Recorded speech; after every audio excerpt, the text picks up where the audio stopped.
Okay, good morning sa tanan, no? Mga kaubanan sa organic dragon fruit farming. Okay, kung nais natin magtanim ng dragon fruit, connect lang kayo sa akin. Ayan, oh. Month of May ngayon. Dahil walang ulan, mataas na panahon, walang ulan. Ngayon lang siya lumabas ang kanyang mga bulaklak. Ayan. Ayan. So, ito pa. Pang.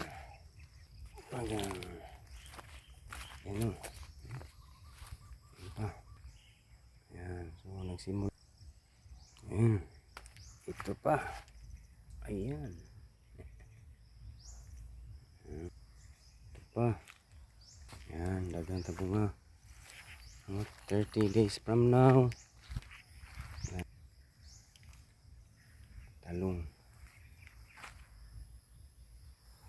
Ayan. Wala na abono, ha.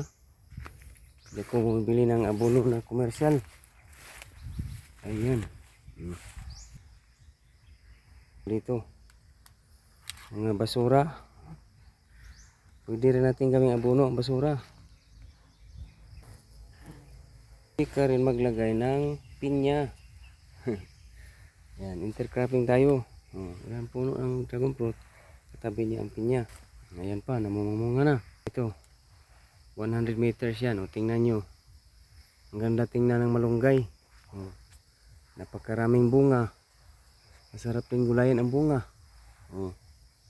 Ayan.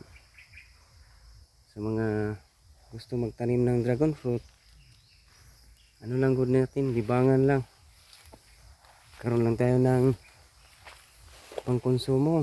Okay na yan.